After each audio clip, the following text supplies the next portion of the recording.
Centre में आपका स्वागत है। आज हम लोग इलेक्ट्रोहोम्योपैथिक मटेरिया मेडिका स्टेन का अध्ययन करेंगे। स्टेन बहुत ही बड़ी मेडिसिन है और काफ़ी महत्वपूर्ण मेडिसिन है और सबसे ज़्यादा इस्तेमाल होने वालों में से ये स्टेन एक मेडिसिन है। इसमें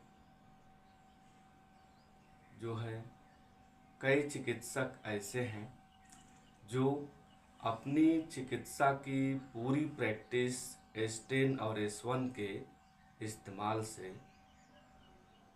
निकाल चुके हैं और उनकी प्रैक्टिस इतनी अच्छी रहती है कि मात्र S1 स्टेन के ही इस्तेमाल करके सभी डिजीज को क्योर कर देते हैं। इसलिए स्टेन बहुत डीप मेडिसिन है, समझने की मेडिसिन है। जितना समझा जाए उतना ही कम पड़ जाता है। इसलिए स्टेन को अगर कोई समझ जाए तो काफ़ी मेडिसिन की सिलेक्शन करने में बचत हो सकती है। इसलिए जो है स्टेन एक महत्वपूर्ण मेडिसिन है। कई ऐसे चिकित्सक हुए हैं जो अपनी पूरी उम्र स्टेन के प्रैक्टिस में गुजार चुके हैं। आइए हम लोग स्टेन को समझते हैं। स्टेन में 15 प्लांट्स मिला करके बनाया गया है। इस स्टेन को अगर पूरी प्लांट को पढ़ने के बाद अगर देखा जाए तो कैसे इस्तेमाल किया जाता है, तो सबसे पहला नंबर है इसको मेटाबॉलिक डिसऑर्डर में ज़्यादा इस्तेमाल किया जाता है। तो मेटाबॉलिक डिसऑर्डर क्या होता है? जैसे शुगर हुआ, ये मेटाबॉलिक डिसऑर्डर डिजीज है। तो शुगर में इसका इस्तेमाल करने से शुगर को बैलेंस करके रखता है और स्टेन को ज़्यादा तौर पर खाना खाने के बाद इस्तेमाल किया जाता है। इसका मतलब ये नहीं हुआ कि स्टेन को खाना खाने के पहले नहीं दिया जा सकता। तो आप दोनों ही कंडीशन में दे सकते हैं, खाना खाने से पहले और खाना खाने के बाद। लेकिन ज़्यादा तौर पर अगर देखा जाए तो स्टेन को खाना खाने के बाद दिया जाता है। तो अगर शुगर में खाना खाने के बाद देते हैं तो उसकी जो आफ्टर मील के शुगर होता है उसको मेंटेन करके रखता है। बीपी, जिनकी बीपी बढ़ी रहती है, जिनकी बीपी कभी कम नहीं होती है, उसमें स्टेन का इस्तेमाल किया जाता है। थायराइड, जो कि आज की बहुत ही ज़्यादा मात्रा में देखा जा रहा है, तो थायराइड में भी स्टेन का इस्तेमाल करने से थायराइड को कंट्रोल करके रखता है। आप जो भी मेडिसिन किसी डिजीज में सिलेक्शन कर रहे हैं, आप सिलेक्शन करके दीजिए, पर अलग से स्टेन को देने का प्रैक्टिस कीजिए।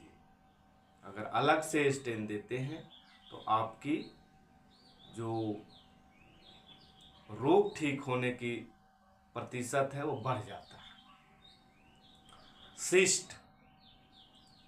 सिस्ट के कंडीशन में भी स्टेन का इस्तेमाल करने से धीरे धीरे सिस्ट गायब हो जाता है। पाइल्स, ये भी मेटाबॉलिक डिसऑर्डर में आता है। पाइल्स में भी स्टेन का इस्तेमाल करने से धीरे धीरे पाइल्स कम होती जाता है। तो मेटाबॉलिक डिसऑर्डर के जितने भी डिजीज है उन सभी में स्टेन का इस्तेमाल किया जाता है। न्यूट्रिशन के रूप में स्टेन का इस्तेमाल किया जाता है। न्यूट्रिशन के रूप में जैसे किसी को विटामिन्स की कमी है vitamin A, vitamin B, vitamin C, D, जितने भी विटामिन है लगभग सभी विटामिनों को जो पूरा कर देता है। मिनरल्स की कमी में, जैसे एनीमिया के कंडीशन होता है, उसमें आप जो मेडिसिन दे रहे हैं आप दीजिए, अलग से स्टेन का इस्तेमाल कीजिएगा, कुछ ही दिनों में एनीमिया खत्म हो जाता है।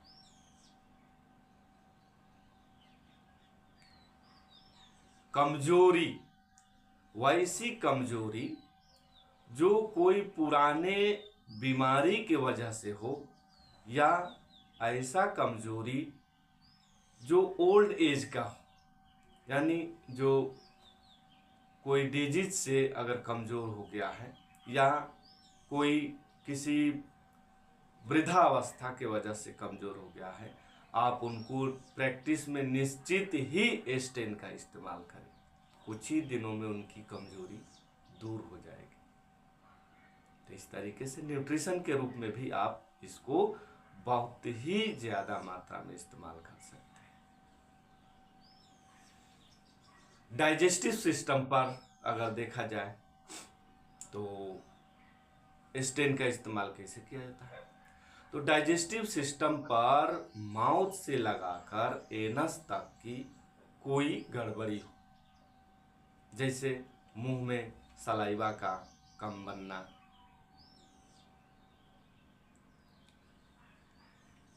पेट में अपच होना, एसिडिटी होना, गैस का बनना, प्रॉपर फूड का डाइजेशन ना हो पाना, डायरिया का कंडीशन होना, पाइल्स हो जाना, ब्लीडिंग पाइल्स हो या ब्लाइंड पाइल्स हो, दोनों कंडीशनों में स्टेन का इस्तेमाल किया जाता है। तो ये तमाम डाइजेस्टिव सिस्टम को अगर कॉन्स्टिपेशन हो गया हो तो उसको भी ये स्टेन आसानी से तोड़ देता है। तो स्टेन का इस्तेमाल डाइजेस्टिव सिस्टम पर भी बहुत ही इस्तेमाल किया जाता है। रेस्पिरेटरी सिस्टम पर अगर देखा जाए तो स्टेन को अगर रेस्पिरेटरी सिस्टम पर इस्तेमाल करना है तो इन्फेक्शन के रूप में इस्तेमाल करें, जैसे साइनोसाइटिस हो जाना, नाक से पानी आना, छींक आना, वायरल इन्फेक्शन हो जाने की वजह से सर्दी हो जाना, बैक्टीरियल इन्फेक्शन हो जाने से सर्दी खांसी हो जाना, सूखी खांसी होना, उसके वजह से व्यक्ति खांसते रहता है, नाक का बंद हो जाना, ये बच्चों में ज़्यादा देखा जाता है। वैसे ठंडे के समय में जो है नाक बंद होने की शिकायत होती है। अब बच्चों में सर्दी खांसी आम रहती है, इसलिए स्टेन को निश्चित ही इस्तेमाल करें। इस इन्फेक्शन के वजह से बुखार हो जाता है, उस बुखार को स्टेन आसानी से तोड़ देता है। कफ का ज़्यादा बनना, कफ जो है छाती में बच्चों में देखिए तो घड़ घड़ घड़ घड़ करता है, सोने की अवस्था में घड़ घड़ घड़ घड़ करता है, छाती चलता है, उस अवस्था में भी स्टेन का इस्तेमाल किया जाता है।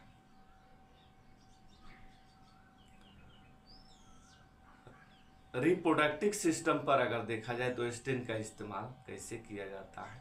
अगर पुरुषों की बात किया जाए तो अगर नाइट फॉल की कंडीशन बन रही है तो आप स्टेन का इस्तेमाल करें।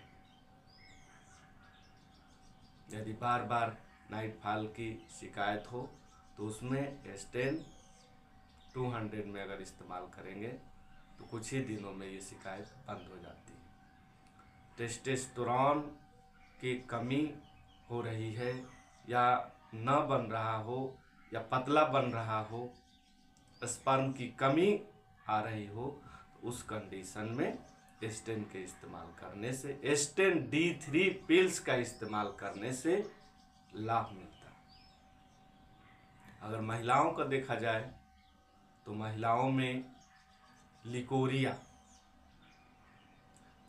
के कंडीशन में स्टेन D3 का इस्तेमाल कर रहे हैं तो फौरन ही राहत हो जाती है। बल्कि यूट्रस, सिस्ट, मेंसेज का प्रॉपर रेगुलर अवस्था में ना होना, उस कंडीशन में भी स्टेन के इस्तेमाल करने से कुछ ही दिनों में इन रोगों से निजात मिल जाती है।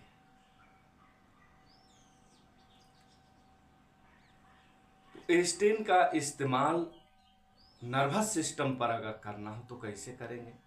नर्वस सिस्टम पर अगर इस्तेमाल करना होगा तो इसको लाइटर डाइल्यूशन में इस्तेमाल करें। जैसे सर दर्द का अगर शिकायत हो, माइग्रेन का शिकायत हो, ब्रेन में प्रॉपर ऑक्सीजन सप्लाई ना हो पा रहा हो, इसलिए सर दर्द, सर में भारीपन या अन्य समस्या बनती है, पार्किंसन, एपिलेप्सी, कोरिया, ये सब के कंडीशन में स्टेन का इस्तेमाल किया जाता है। तो स्टेन को अगर देखा जाए तो पेन किलर के रूप में भी इस्तेमाल किया जाता है, क्योंकि सेलिक्स एल्बा एक प्लांट्स है इसमें जो कि पेन के ऊपर ज़्यादा काम करता है। इसलिए अगर पेन किलर के रूप में 200 में स्टेन का इस्तेमाल किया जाए तो किसी भी तरीके के दर्द को ख़त्म कर देता है। अगर हमारे शरीर में किसी तरीके का फ्लूइड के लॉस हो जाने से, जैसे गर्मी का मौसम आ रहा है, पसीना ज़्यादा होगा तो व्यक्ति की कमजोरी महसूस होने लगती है। ब्लड का ज़्यादा लॉस हो जाने से व्यक्ति की कमजोरी महसूस होने लगती है। स्पर्म के ज़्यादा डिस्ट्रॉय हो जाने से व्यक्ति की कमजोरी महसूस होने लगती है। तो उस अवस्था में ये स्टेन का सेकेंड डाइल्यूशन में इस्तेमाल करने से फौरन ही आराम मिल जाता है। ब्लीडिंग कंडीशन में अगर ज़्यादा ब्लीडिंग हो रहा हो, उससे व्यक्ति को कमजोरी हो रहा हो, तो स्टेन के इस्तेमाल करने से लाभ मिलता है। इस कंडीशन में, ब्लीडिंग के कंडीशन में स्टेन को लाइटर करके यानी 200 में इस्तेमाल करेंगे तो लाभ मिलेगा। स्टेन को अगर न्यूट्रिशन के रूप में आँखों के ऊपर, अगर आँखों की कमजोरी हो गई है तो उसमें भी अगर दे रहे हैं तो आपको आँखों में राहत मिलेगा। तो आप स्टेन को कहीं भी न्यूट्रिशन के रूप में, मेटाबॉलिक डिसऑर्डर के रूप में, डाइजेस्टिव इम्बैलेंस के रूप में, हार्मोनल इम्बैलेंस के रूप में आप इस्तेमाल कर सकते हैं। यदि अगर स्टेन को समझने में परेशानी हो रही है तो आप इतना बात समझ लें कि स्टेन को आज के समय, आज के मौजूदा दौर को देखते हुए आप सब जो मेडिसिन देना है देते रहिए, पर एक स्टेन को अलग से खाना खाने के बाद 2 बार 3 बार D3 या सेकेंड डाइल्यूशन में देने का प्रावधान बना लीजिए। निश्चित ही आपके प्रैक्टिस में 4 चांद लग जाएंगे।